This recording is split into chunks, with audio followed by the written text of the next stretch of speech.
আমরা এক সময় এক ধরনের পরোটা খেতে পছন্দ করি। তো আজকে আমি বানিয়ে দেখাবো টমেটো দিয়ে, ডিম দিয়ে কিভাবে পরোটাটা বানানো যায়। আর এটা না ভীষণ টেস্টি হয়। বিশেষ করুন একবার হলো বাড়িতে এইভাবে বানিয়ে দেখতে পারেন। এটা খেতে এতটাই টেস্ট, আমি যখনই বানাই এক নিমেষে আমার বাচ্চারা ফিনিশ করে দেয়। তাহলে স্কিপ না করে সম্পূর্ণটা দেখতে থাকুন যে কতটা সহজভাবে এই রেসিপিটা বানানো যায়। আর খেতে তো বিশ্বাস করুন অসম্ভব টেস্টি হয়। একবার হলেও এভাবে বানিয়ে দেখতে পারেন। আমার কথার সাথে এই রেসিপিটা মিলিয়ে দেখতে পারেন যে কতটা টেস্ট হয়। তাহলে চলুন মূল রান্নায় ফেরা যাক। তো এখন আমি এখানে দুটো টমেটো নিয়েছি। আর টমেটো দুটো একটু পাকা লাল দেখে নিয়েছি। হাতের কাছে যেমন টমেটো থাকবে একটু পাকা ধরনের থাকলে সেটাই নিয়ে নিতে পারেন। তো আমি একটু মাঝ বরাবর একটু কেটে নিচ্ছি হালকা করে ছুরি দিয়ে। এটাকে কুকারের মধ্যে দিয়ে দুটো সিটি দিয়ে নেব। আর টমেটো খুব সহজেই গলে যায়, এমনি হালকা করে সিদ্ধ করে নিলেও নেওয়া যায়। তো কুকারে দিচ্ছি একটু তাড়াতাড়ি হয়ে যাওয়ার জন্য। আর খুব সুন্দরভাবে সিদ্ধ হয়ে যায়। তো এখন কুকারের ঢাকনাটা দিয়ে এখন ঢাকনাটা আমি খুলে নিয়েছি, দুটো সিটি দিয়ে নিয়েছি। আর খুব সুন্দরভাবে সিটিটা দেওয়া হয়ে গেছে আর টমেটোটা খুব সুন্দরভাবে সিদ্ধ হয়ে গেছে।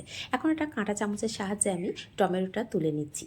তুলে নিয়ে ওপরের যে অংশটা আছে না, ওপরের খোসাটা, সেটাকে একটু ছাড়িয়ে নিচ্ছি হাত দিয়ে। আসলে প্রচুর গরম আছে, সেই জন্য একটু অসুবিধা হচ্ছে। আর এই মুখের সামনে যে হালকা একটা শক্ত অংশ থাকে সেটাকেও কেটে আমি বাদ দিয়ে দেবো। দিয়ে টমেটোটাকে ভালো করে ম্যাশ করে নেব।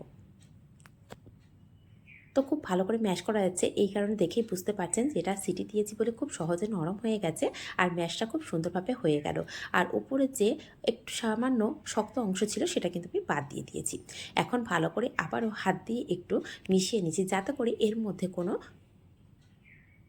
শক্ত ভাব না থাকে। একদম পিউরি করে নিচ্ছি হাত দিয়ে, যেহেতু সিদ্ধ করে নিয়েছিলাম না, সেই জন্য একদম খুব ভালোভাবে পিউরি হয়ে গেছে হাতের সাহায্যে। এখন আমি প্রয়োজন অনুযায়ী ময়দা নিচ্ছি। তো এখানে আমি একটা ছোটো স্টিলের বাটি নিয়েছি, এক বাটি ময়দা নিয়েছি। তো সম্পূর্ণটা দেবো না, যেহেতু এখন আমি জল ব্যবহার করছি না। এই টমেটোর যে পিউরিটা হয়েছে না সিদ্ধ করে, সেটা দিয়েই আমি এখন মেখে নেব আটাটাকে। তো দিয়ে দিলাম সামান্য একটু লবণ, সামান্য একটু চিনি, আর 1 টেবিল চামচ মতন তেল দিয়ে খুব ভালো করে ময়দাটাকে মেখে নিচ্ছি। এখানে আমি ময়দা নিয়েছি, আপনারা ময়দার পরিবর্তে এখানে আটাও ব্যবহার করতে পারেন। যেটা হাতের কাছে থাকবে বা যেটা সুবিধা হবে বা যেটা খেতে পছন্দ করেন সেটাই নিতে পারেন। এটা খেতে কিন্তু ভীষণ টেস্ট হয়।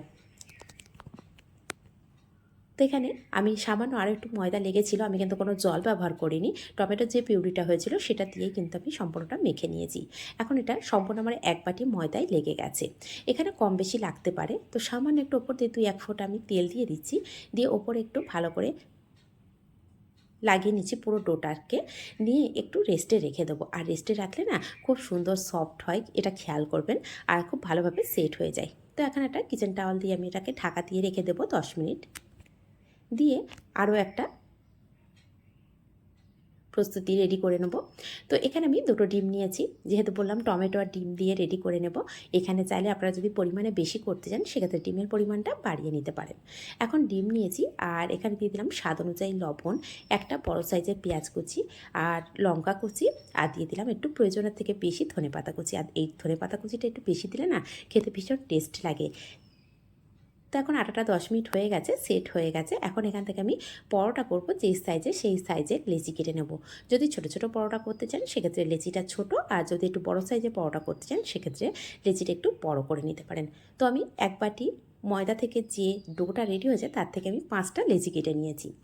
এখন সমস্ত লেচিটা হাত দিয়ে একটু গোল করে নিচ্ছি। গোল করে নেওয়ার পর আমি সমস্তটাকে ভালো করে বেলে নেব। তো এখানে একটা লেচি নিয়েছি আর সামান্য একটু আটা বা ময়দা লাগিয়ে নিচ্ছি ভালো করে, যাতে করে জড়িয়ে না যায়। এখানে চাইলে আপনারা তেল দিয়েও বেলে নিতে পারেন। তো সমস্তটাকে দেখুন ভালো করে একটু বড় করেই বেলে নিয়েছি। চাইলে এইভাবেও আপনারা সেঁকে নিতে পারেন বা ভাজা করে নিতে পারেন। তো আমি এখানে আজকে চৌকো পরোটা করব, সেই জন্য এখানে ভালো করে একটু তেল মাখিয়ে দিলাম। এখানে সামান্য পরিমাণে তেল দিয়েছি। আর তেল দেওয়ার পরে সামান্য একটু ময়দা ছিটিয়ে দিচ্ছি। এতে করে কী হবে, পরোটাটা খুব ভালোভাবে ফুলে যাবে। আর অনেকে তো এইভাবেই দেখায়, কিন্তু আমি সিম্পলভাবে একটা দেখিয়ে দেবো, দেখবেন খুব সহজভাবে সেটাও কিন্তু ফুলে যাবে। আপনারা চাইলে এইভাবেও রেডি করতে পারেন, আর একটা সহজ পদ্ধতিতে দেখিয়ে দেবো, সেটা চাইলেও রেডি করতে পারেন। তো যার যেটা পছন্দ হয় সেটা রেডি করে নিতে পারেন। তো এইভাবে আমি একটা রেডি করে নিয়েছি, নিয়ে সাইড করে রেখে দিচ্ছি। দিয়ে ঠিক একইভাবে সমস্তটাই রেডি করে নিচ্ছি। এখন একটা বেলে নেওয়ার পালা। আর আরেক রকম পদ্ধতি, সেটা এখানে স্কিপ হয়ে গেছে, সেটা হচ্ছে সিম্পল যেমন আমরা পরোটা করি, সামান্য তেল দিয়েই আমরা একভাবে বেলে নিতে পারি। যেটা আমি ময়দা ছিটিয়ে দিয়েছি, সেটা ময়দা ছিটানোর কোনো প্রয়োজন নেই। তো কথা দেখুন খুব ভালোভাবে বেলা হয়ে গেছে পরোটাটা। আমি 4 কোনা পরোটা করেছি। তো পরোটা খুব সুন্দরভাবে চৌকো হয়েছে, সেটা তো দেখেই বুঝতে পারছেন। এখন বেলাটা আমার কমপ্লিট। এখন এটাকে রেখে দিচ্ছি, দিয়ে সমস্ত যে 5টা পরোটা হয়েছে না, সেই 5টাই আমি একসঙ্গে বেলে নিচ্ছি। তো বেলে নেওয়া হয়ে গেছে। এখন যে ডিমটা রেডি করে রেখেছিলাম না সব কিছু, সেটাকে আমি নিয়ে নেব। হাতের কাছে সমস্ত কিছু রেডি করে নেব। পরোটাটাও রেডি করে নিয়েছি, আর ডিম যেটা মিশিয়ে রেখেছিলাম না পেঁয়াজ দিয়ে কাঁচা লঙ্কা দিয়ে, সেটাকেও নিয়ে নেব। তো এক হাতে নিয়ে নিলাম, নিয়ে একটা পরোটা হাতের মধ্যে নিয়ে এই ডিমের মধ্যে ভালো করে কোট করে নেব। নিয়ে আর কড়া তো আগে থেকেই গরম করতে দিয়েছি, তার মধ্যে সামান্য একটু তেল দিয়ে দিয়েছি। এই তেলের উপরে পরোটাটা দিয়ে দেবো। তো তার মধ্যে আমি সামান্য একটু হাতে করে নিয়ে ডিমের যে মিশ্রণটা রেডি করে রেখেছিলাম সেটা দিয়ে দিচ্ছি। এতে করে ডিমের মিশ্রণটা পুরো পরোটার মধ্যে ভালোভাবে লেগে যাবে। আর দেখতেও তো সুন্দর লাগবে অবশ্যই, আর খেতে বিশেষ করে ভীষণ টেস্টি হয়। একবার হলেও বাড়িতে এইভাবে বানিয়ে দেখতে পারেন। আর আমার বাচ্চা খুব বেশি পছন্দ করে না পরোটা খেতে, সেই জন্য এই পরোটাটা করে দিলেও ভীষণ পছন্দ করে খায়, বা টিফিনেও যদি দিয়ে দিই না এক নিমিষে শেষ করে দেয়। বেশি দিন তো টিফিন ফেরত আসে, কিন্তু এই পরোটাটা দিলে টিফিন একদমই ফেরত আসে না। যদি আমার বাচ্চার মনের মতো করে দিতে পারি না, সেদিন খুব ভালো করে ও খেয়ে আসে। না তো প্রতিদিনই টিফিনটা ফেরত আসে। তো আমি বেশিরভাগ এখন এই পরোটাই করে দিই। আর সব সিজনেই কিন্তু এখন টমেটো পাওয়া যায়। মাত্র 2টো টমেটো দিয়ে কিন্তু 5 পিস পরোটা করে নেওয়া যাচ্ছে। তাহলে আর অসুবিধার কোথায়, যখনই মন চাইবে এই রেসিপিটা কিন্তু তৈরি করে নিতে পারেন। ঠিক একইভাবে আমি আরও একটা রেডি করে দেখাচ্ছি। তো দেখতেই পাচ্ছেন ডিমের মধ্যে আমি ভালো করে কোট করে নিচ্ছি। আর প্লেটটা একটু বড় দেখে নিতে হবে, খেলানো প্লেট নিতে হবে, যাতে করে এইভাবে ডিমের মিশ্রণটার মধ্যে পরোটাটা পুরো ডুবে যায়। ঠিক একইভাবে আবারও একটু একটা সাইড যখন হয়ে যাবে একটু উল্টে পাল্টে দিয়ে দিচ্ছি।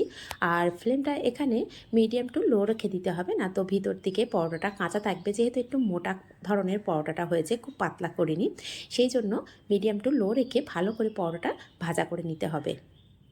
এতে করে ভিতর থেকে ভালো করে ভাজা হয়ে যাবে।